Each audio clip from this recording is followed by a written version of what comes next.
Përshëndetje miqtë e mi. Për shumë vite, personazhi i historisë sonë të sotme mendonte se mund ta fitonte vetë parajsën. Kjo sepse ishte një nga njerëzit e zgjedhur të Perëndis. Për sa kohë që nuk kishte kryer asnjë vrasje, do të pranohej brenda saj.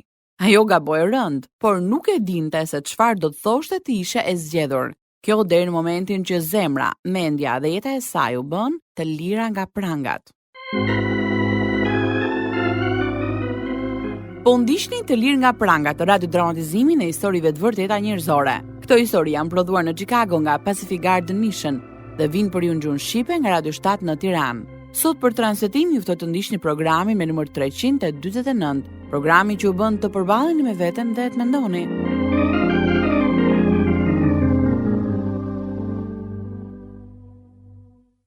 Mos më thuaj që Riki ka arritur deri në këtë pikë. Kjo është e vërteta. Ajo u përpoq ta vidhte akulloren duke e vënë nën xhaketë. Dhe e kapën. Po, e kapën dhe telefonuan për të na njoftuar. Nuk duhet ta lejojmë që të shkojmë atje. Prit të mendojmë pak se çfarë bëri herën e fundit. Hyri në supermarket dhe hëngri biskota pa i paguar. E di që je i mërzitur zemër, por pyetja është po tani çfarë do të bëjmë me të? I me bihin një hajdute.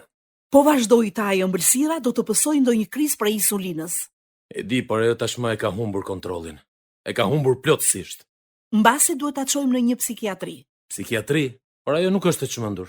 Mund të jetë lakmitare dhe as pak e sinqert, por jo e çmendur. Jo në moshën që është. Kam dëgjuar se kur je i gëzuar e kontrollon më lehtë diabetin. Ajo pse duhet të jetë e gëzuar? Nuk e di. Unë përpiqem ta dua, por ajo bëhet çdo ditë dhe më e vrazhd. Mbase reagon kështu prej vdekjes së nënës së saj. Mbase, si thua sikur ta çojmë në spitalin e Bre. Ata kanë një klinik për shëndetin mendor. Atje mund të marrë ndihmën e dur. Duhet ta kishim çuar më parë sepse tashmë më ka humbur durimi. Personazhi i historisë sonë të sotme lindi në një familje ebreje në Brooklyn dhe filloi të vidhte që në moshën 9 vjeçare. Megjithatë e keqja nuk kishte ardhur ende. Për më shumë ju ftoj të ndiqni dëshminë e vërtetë të Becky Kellyt, dëshmi që vjen tek ju në Të lirë nga prangat.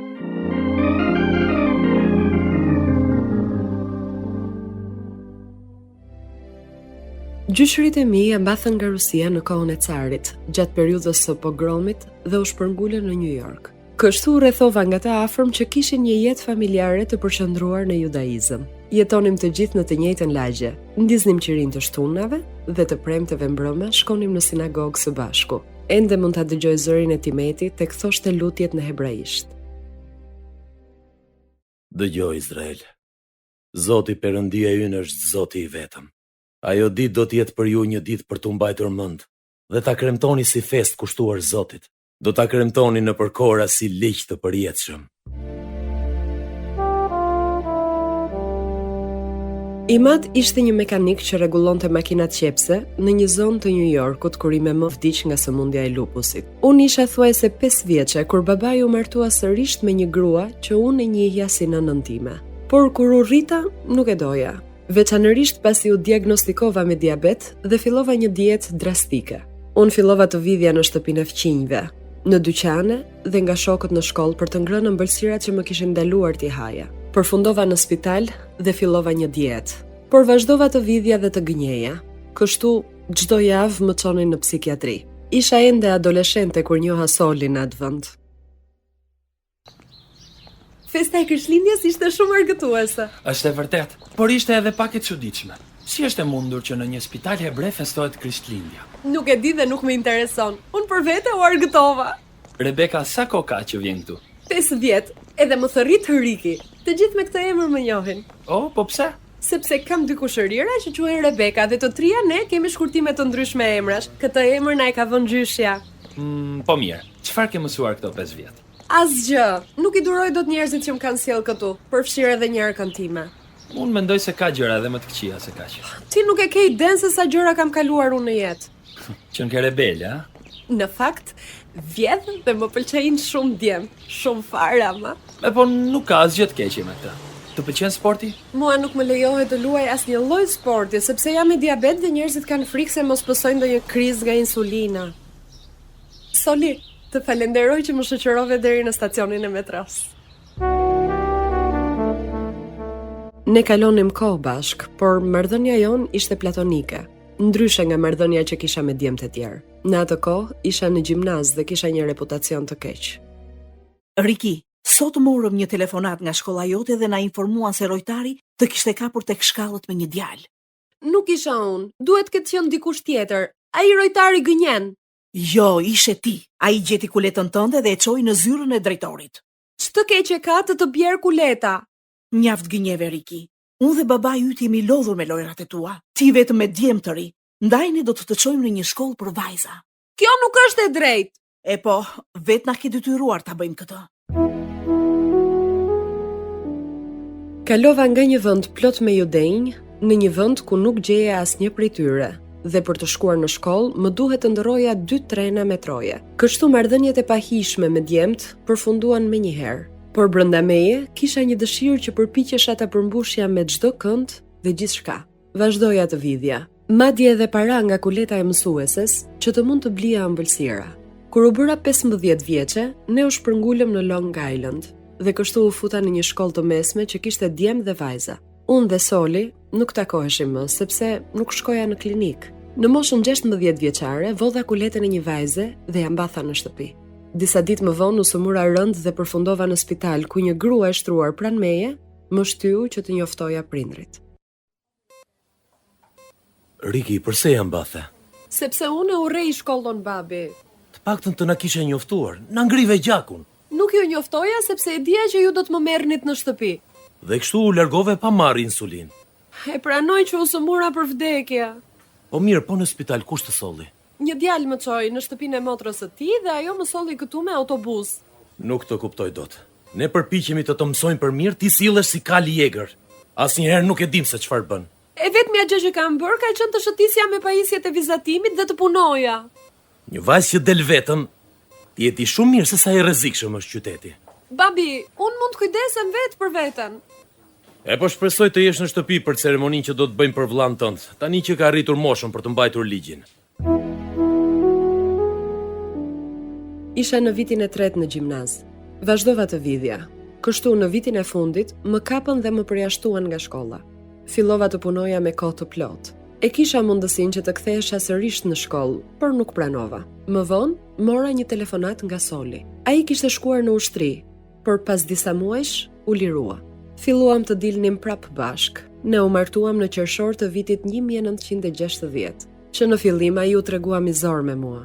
Pavarësisht kësaj, mbeta 7 zën dhe pjesën më të madhe të kohës e kalova në spital për shkak të diabetit. Vajza jon lindi me operacion dhe vdiq pas 2 ditësh. Ndaj shkova në shtëpinë e prindërve të mi që të merrja veten. Riki, shikoj pak këtë artikullin në gazetë. Solin e kanë futur në burg sepse është përpjekur të vrasë fqinjet. O Perëndi, sa mirë që nuk kam qenë në shtëpi. Vras mendjen pse e ka bërë. Mos më thuaj që tregohet i dhunshëm me ty. Në fakt ai ka një natyrë shumë mizore. Kjo është arsyeja që ke shkuar kaq shumë herë në spital? Kam shkuar shpesh prej shtatzanis dhe dhunës së tij, babi. Tani nuk mund të flas për këtë. Atëherë mos u kthe tek ai. Martesa juaj mund të anulohet. Ju riktheva jetës së mëparshme, duke fjetur jashtë shtëpisë dhe duke u përpjekur të mbushja boshllokun brenda meje. Kur mbeta sërish 7 zën, prindrit më dërguan në një qendër për nënat e pamartuara. Pavarësisht diabetit, foshnja i dytë ishte një djalë i bukur dhe i shëndetshëm. Po Riki, e pash dhe është me të vërtet i bukur. Mendo pak, ai është vetëm 2 javë më i vogël se nipi im. Ata do të rriten bashkë si shok të ngushtë, si vëllezër. Riki, ti nuk mund ta mbash këtë foshnjë. Po pse jo? Nuk je e martuar, ja pse. Po kjo nuk është e drejtë. Ai është djali im. Do të jetë më mirë për të nëse e lë të birësohet në një familje të mirë hebreje.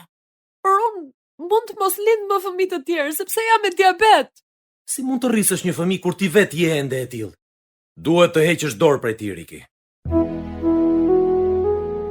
Prindrit më bindën që të jepja djalin për birësim dhe rifillova jetën e mëparshme. Ndarja prej tij krijoi një boshllëk edhe më të madh në mua dhe isha në gjendje të bëja gjithçka për të harruar dhimbjen. Nëna vendosi rregulla që unë nuk mund t'i zbatoja. Ndaj mora një dhomë me qera në Manhattan. Atje, në korridorin e ndërtesës, një haxhonin. Ç'kemi? Nuk të kam parë asnjëherë më parë. Mbase sepse nuk kemi rastisur. E po, kjo që po shoh më pëlqen. Ti Ti qënë ke pa e që keq sa unë? Ashtu, ha? Të më thënë pas kemi një kokë. Ti nuk je hebre, apo ja? Jo, nuk jam. Po, përse duhet jam? Në fakt, duhet. Ec tani. Nuk ka asgjë të keqe të dalësh me një djalë si puna ime. E po mirë, mbase dalim vetëm një herë. Si të quajnë kukull? Riki. Riki? Është shkurtimi i emrit Rebeka. Unë kam dy kushërira që kanë të njëjtin emër dhe njerëzit na vendosin shkurtime që kur të na thrasin të mos përgjigjemi të treja njëkohësisht. Unë do të thras Rebeka dhe jo Riki. Ne dolëm më shumë se një herë, por më nxorën nga shtëpia sepse nuk pagova qiran. Kështu u ktheva tek prindrit. Në atë kohë mbeta sërish shtatzën. Ashtu siç ishte parashikuar, u sëmura dhe u shtrova në spital. Kur më lanë të lirë, Johnny erdhi të më merrte. Do të bëhesh mirë, Rebeka. E po nuk e di si. Prindrit nuk më lënë të kthehem në shtëpinë e tyre. Pse? Prej meje? Mendoj se janë lodhur me ratisjet e mia dhe duke u kujdesur për mua. E po unë nuk do të lodhem as pak zemër. Ti mund të jetosh me mua. Dhoma është e vogël, por mund të kërkojmë një më të madhe. Johnny, po ti e di që unë nuk do të jem në gjendje të punoj. Nuk është e lehtë sepse jam shtatzan dhe me diabet. Mos u shqetëso jeta ime. Irlandezët dinë si të mbijetojnë. Do t'ja dalim banë. Johnny ishte më pak i arsimuar se unë, por prap qëndruan bashk. Vajza vdiq me një herë pas i lindi. Kisha bërë 3 operacione, por nuk kisha asnjë fëmijë. Ne shkuam të jetoni me motrën e Johnit, por kur nuk e paguam qiran, ajo telefonoi timat për t'i kërkuar para. Ne ja mbathëm nga dritarja dhe morëm me qira një dhomë të mobiluar.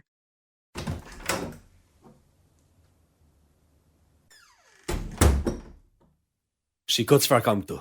Çfarë është? Është një çek nga babai yt. Ai e kishte dërguar në shtëpinë e motrës time. Po ti si e more? Ndryshova adresën ku çeku do të dërgohej dhe letra erdhi këtu. Sa i zgjuar që je. Do të na hyjnë në punë ato para. Sot nuk mora shumë bakshishe dhe data për të paguar qiran ka kaluar. Këto para mund t'i përdorim për të shkuar diku tjetër. Kështu që harroje qiran këtu. E po mirë, po ku do të shkojmë? Larg, në New Brunswick.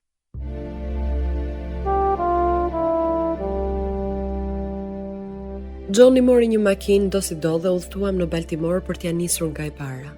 Vitin e parë jetuam në 6 qytete të 3 shteteve të ndryshme. Johnny ishte një hajdut dhe një mashtrues i Zotit. Kjo bëri që të kalonim mirë së bashku. Ishim gjithnjë në arrati. Përvjetori i parë na gjeti në Washington DC, ku Johnny vodhi disa ora të shtrenjta dhe më pas u arratis në Norfolk. Disa muaj më vonë, shkova edhe unë. Të kishte marrë malli për mua, Rebeka? Sigurisht që po. Po ty? Ti e di përgjigjen. Arritet i shesësh orët? Jo, kështu që i ktheva. Tani po që më mbushe mendjen, një hajdut i sinqert. Jo, jam një hajdut me ndërgjegje. Është e vërtet që nuk mund t'i shisja. Po punë ke gjetur? Që të shkem e të. Punoj si banakjer. Në fakt mendoj se edhe ti mund të punosh atje ku jam. Ashtu? Po, mund të zësh vendin tim sepse sot më pushuan nga puna. 3 vitet e ardhshme punova si kamariere në Norfolk. Ne donim të kishim fëmijë, po për shkak të diabetit menduam se shtatzania nuk do të funksiononte. Më pas, një grua me të cilën punoja më ofroi zgjidhjen e kësaj situate. Ajo është e gatshme të na jap foshnjën e saj pasi ta sjell në jetë? Po, ne duhet vetëm të paguajmë faturat e spitalit. Dhe kur do të lind? Muajin e ardhshëm. Rebeka, nëse ti e dëshiron një gjë të tillë, atëherë për mua nuk është fare problem. Oh, Johnny, faleminderit. Ke një zemër kaq të mirë. E dija që do të thoshe po. Tani duhet të gjejmë një mënyrë për të paguar faturat e spitalit. Mendon se mund t'ja dalim? Patjetër që po. Kur ti po flije, më erdhën disa ide në mendje. Nuk e besoj dot që do të birësojmë një fëmijë dhe do ta mbajmë si të ishte Joni, pavarësisht se nuk do të ketë gjakun ton. Në fakt nuk mund ta birësojmë në mënyrë ligjore, sepse nuk jemi të martuar, por mund të sigurohemi që ta rrisim si tonin. Dhe për sa kohë që do ta duam, ai nuk do ta ndjej kurrë ndryshimin. Pasi djali lindi, ne e morëm dhe e quajtëm Michael. Më pas zbuluam se unë isha shtatzan dhe djali ynë tjetër, Denisi, do të lindte pas 6 muaj e gjysmë. Për shkak të diabetit, fëmijët e mi lindnin gjithnjë para kohe. Sidoqoftë, Denisi ishte një djalë i shëndetshëm. Kur ai ishte 1 muajsh, ne u larguam nga Norfolku dhe shkuam në veri. Atje mbeta sërish shtatzan, por pasi lindi fëmia, vdiq. Rebeka, si je? Mirë jam. Djemtë si janë? Janë shumë mirë. I kam lënë me dadon. Je nisur për në punë tani? Po, dhe nuk mund të qëndroj gjatë. Mirë. Doktori më tha se nëse mbes sërish shtatzën, atëherë do të më duhet të abortoj fëmijën. E pse? Sepse 5 operacione janë shumë. Nuk mund ta rrezikoj edhe një tjetër. Dhimbja që kisha brenda ishte e madhe për të duruar, por kisha ende 2 djemtë dhe Gjonin, kështu që u përpoqja të përshtatesha dhe ta injoroja atë. Në fund u shpërngulëm në Aleksandri, ku Gjoni punonte ditën, ndërsa unë natën. Nuk ishim të pasur, por kishim mjaftueshëm për të ngrënë dhe një vend për të jetuar. Unë merrja gjithnjë insulin. Një ditë kur kisha dalë për të bërë pazar, dikush më dha një fletushk.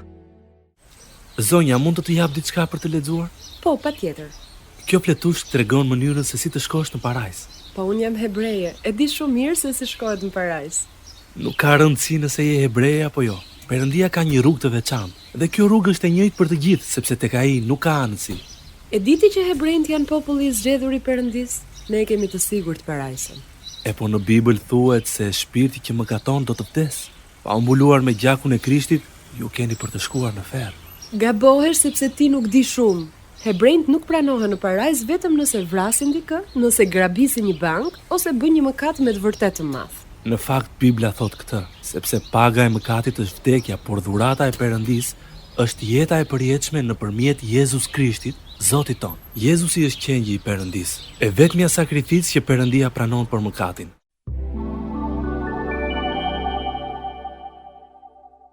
Shiko, nuk më pëlqen të flas për fen. As mua Gjoni, por ai më foli hapur për këtë. E po herën tjetër injoroje. Të them të drejtën, ndonjëherë më mungojnë zakonet hebreje që ndiqja kur isha e vogël. E di që edhe mua ma kanë bërë atë ritualin që u bëhet fëmijëve kur janë në moshën e duhur për të mbajtur ligjin. E di se ma ke thënë. Ende mund t'i citoj disa lutje në hebraisht. Më bëhet qefi për ty. Tani a mund ta lejm të punën e fesë? Vetëm të problem kishim angët. Me qëra fjalla tek probleme, Gjoni. Çfarë do të bëj me Michaelin? Çfarë ka djali? Nuk e kemi marrë ende letrën e birësimit dhe ai nuk ka një identitet të tij. Si do ta filloj shkollën ai? Mbase mund ta pagëzojmë dhe të marrim një certifikat. Dhe ku do ta bëjmë këtë? Tek kisha pranë punës time. Mendoj se atje mund t'i japin ndonjë certifikat pagëzimi. Bëj një telefonat dhe interesohu nëse mund ta pagëzojmë atje. Do të vish edhe ti me mua? Unë nuk kam qenë asnjëherë në kish. Në rregull, do të vi.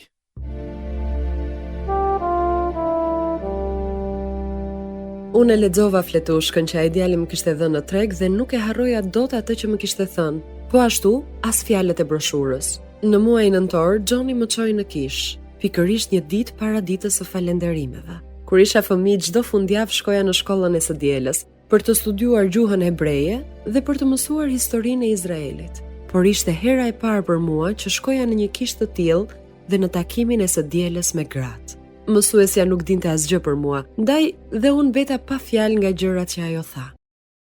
Mirë pra, ju e dini që bota është në një rrëmuj të madhe, apo jo? Në fakt, kështu ka qenë gjithnjë që nga rënia e Adamit në kopshtin e Edenit. Ne të gjithë jemi prekur nga mëkati, edhe ata që njohin Zotin. Prap përballen me tundime, por ne kemi një shpëtimtar, dikë që na ndihmon, na këshillon dhe na forcon. Unë kam një mikeshe hebreje, e cila ndjen një peshë të rëndë për shkak të situatës në botë. Ajo është një botë pa shpresë. Unë vetë nuk e ndjej një peshë të tillë, dhe i kam thënë se arsyeja pse nuk e kam këtë peshë është sepse Jezusi është shpëtimtari im dhe ai më ka dhënë paqe. Jezusi tha: "Jeni tek unë ju të gjithë të munduar dhe të rënduar, dhe unë do t'ju jap çlodhje." Ishte mjaft e thjeshtë. E dija që Perëndia më kishte çuar në atë kishë që të gjeja paqen e tij. Çdo Pashkë ne festonim për profetin Elia, sepse ai do të paraprinte Mesian. Dhe ja tek ishte. Mesia kishte qenë gjithnjë këtu. E njoha atë nga gëzimi që më mbushi zemrën, duke qenë se brenda meje atë ditë pranova gjithçka që më mësuan për të. Nuk e kuptoja plotësisht gjithë atë që po më ndodhte, por ishte madhështore. Të nesërmen mora një Bibël dhe fillova ta lexoja. Kush është? Po shkoj të shoh. Është pastori i kishës ku shkuam javën e shkuar. E po unë po largohem. Nuk dua të flas me të. Po ku do shkosh? Lart në dhomë. Thuaj që jam sëmur. Mirdita. Jam pastor Devi, mund të hyj brenda? Po sigurisht që po, pastor. E jani. Doja vetëm t'ju mirëprisja në kishën tonë. Këtu ndodhet bashkëshorti juaj? Po, por nuk ndihet mirë sot. Ju lutem, uluni. Nuk e di nëse keni ndonjë gjë të paqartë për gjërat që keni dëgjuar. Në të vërtet kam një mal me pyetje, por kam lexuar Biblën dhe mendoj se ajo mi ka dhënë përgjigjet. Ashtu është. Jezusi është Mesia, apo jo? Po, Mesia është. E gjithë dhjata e vjetër për të flet. Unë jam hebreje dhe të dielën e kam njohur atë për herë të parë. Po kjo është mrekulli.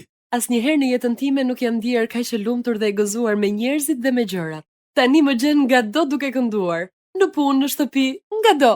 Ndihem shumë e gëzuar. Kjo tregon se ke rilindur.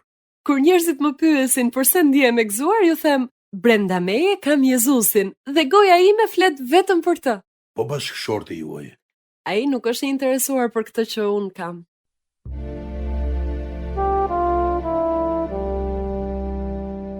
Pastori vazhdoi të më tregonte vargje nga Bibla dhe më drejtoi në lutje pendimi. Kështu munda të shpreh me fjalë atë që kishte ndodhur në zemrën time. Johnny nuk vinte me ne në kish, por gjithnjë na çonte dhe na merrte me makinë. Pas një viti, e shpalla publikisht besimin tim tek Jezusi si Mesia dhe si shpëtimtarin e botës. Johnny erdhi kur unë u pagëzova, por nuk i ndoqi shërbeset e tjera. Më pëlqenin shumë mesazhet në kish. Jezusi e kuptonte shthurin e zemrës së njeriut. Ai tha, tani gjyqi është ky. Drita erdhi në botë dhe njerëzit deshën e errësirën më tepër se dritën, sepse veprat e tyre ishin të mbrapshta. Tek libri i Jeremias, kapitulli 17, vargu 9, thuhet: zemra gënjehet më tepër se çdo gjë tjetër dhe sëmurret në mënyrë të pashërueshme. Kush mund ta njohë atë? Në fakt, Perëndia e njeh zemrën, fjalët dhe mendimet tuaja, por vazhdon t'ju doj. Ai ju do aq shumë sa nuk dëshiron që të qëndroni ashtu si jeni, sepse Perëndia nuk e dërgoi birin e tij në botë që ta gjykojë botën, por që bota të shpëtohet me anë të tij. Mbase po pyesni ju, nga se të shpëtohej? Nga ferri, nga dënimi përjetshëm dhe nga ajo agoni që është tejet e fortë për t'u shprehur me fjalë. Perëndia nuk dërgon askënd në ferr. Ne zgjedhim të shkojmë atje, kur refuzojmë dhuratën e shpëtimit nëpërmjet birit të tij, Jezus Krishtit.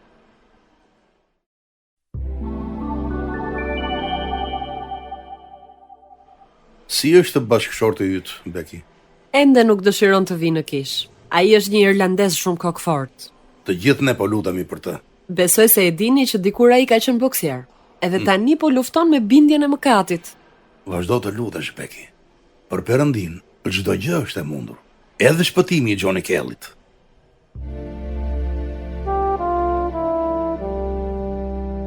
Johnny ishte babai i fëmijëve të mi dhe unë e doja. Ne kishim 13 vjet që jetonim bashkë dhe në vitin 1976 u martuam. Unë mbeta shtatzën dhe linda një djalë të shëndetshëm. Shoni ishte fëmia ynë i fundit. Ne bënim një jetë të qetë me fëmijët që vinin rregullisht në kish. Madje shkonin në shkollë të krishterë, por prap Johnny nuk vinte në kish. Ai kaloi 22 vjet duke e kundërshtuar bindjen e frymës së shenjtë. Por nuk mund të luftosh me Perëndin dhe të fitosh, jo në këtë udhtim të gjatë. Në 22 gusht të vitit 1993, Johnny im kaloi një paralizë dhe u shtrua në spital. Më në fund, Perëndia arriti të kishte vëmendjen e tij. Si është Johnny, Beki? Më mirë, pastor. Antarët e kishës po lutën për të. E di, disa prej tyre kishin shkuar ta takonin në spital dhe më pas erdhën të më takonin mua në shtëpi. Ata thanë se Johnny ishte penduar për mëkatet dhe ishte lutur për të pranuar Jezusin si shpëtimtarin e tij. Lavdi Perëndis. Amen. Ata erdhën këtu vetëm për të më dhënë lajmin e mirë. Edhe Johnny sapo ma konfirmoi këtë me gojën e tij. Atëherë, pavarësisht se çfarë ndodh, ai është gati ta takojë Perëndin.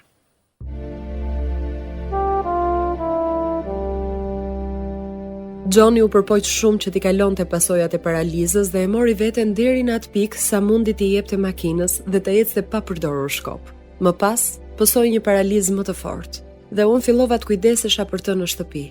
Në atë kohë, djemt tan ishin rritur dhe ishin larguar nga shtëpia. Si je, mami? Mirë, birim. Si mund të jem ndryshe kur kam Jezusin në zemër? Je shumë i kurajim, gjithmonë të shoh të gëzuar. Zoti është ai që vendos gëzimin në zemrën time. Po babi, si është? Njësoj, përpiqet të shpreh nevojat që ka. Je shumë e guximshme që kujdesesh në këtë mënyrë për të. Për mua është nder bir. Unë e dua baban tënd.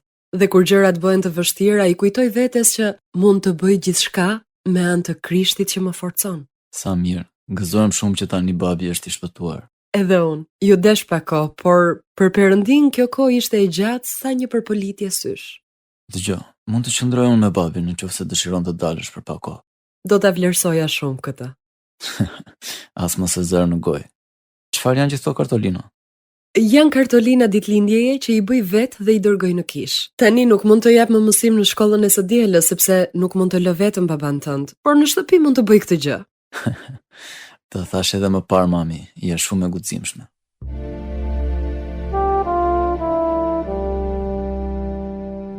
Unë u kujdesa për Gjonin për 14 vjet. Në maj të vitit 2007, ai shkoi në shtëpi tek Zoti. Para se Perëndia të na shpëtonte, mënyra se si jetonim ishte e tmerrshme. Por duke qenë se ai arriti të na shpëtonte ne, atëherë mund të shpëtoj gjithkënd. Të gjithë djemt tanë pranuan Krishtin kur ishin ende fëmijë dhe djali i vogël tani është pastor. Jezusi është udha, e vërteta dhe jeta. Askush nuk vjen tek Ati përveç se nëpërmjet tij.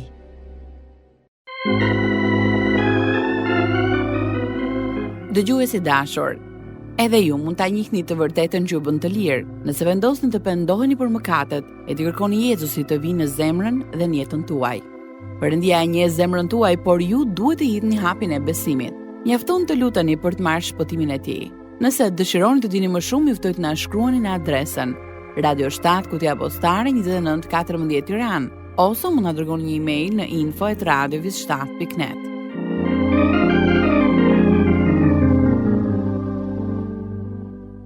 Ndoqët programi me numër 349. Kjo ishte historia e vërtetë e Becky Kellit, të lirë nga pranga, të prodhuar nga Pacific Garden Mission dhe usoll për ju në gjuhën shqipe nga Radio 7 në Tiranë, për të treguar nëpërmjet historive të vërteta se nëse jeta juaj është bosh, ajo mund të mbushet derisa të derdhet. Do të ishte e kënaqësi të dëgjonim se si ka ndikuar këto programe në jetën tuaj. Ndaj mos harroni të na shkruani. Deri herë në ardhshme bashkë, miru dëgjofshim.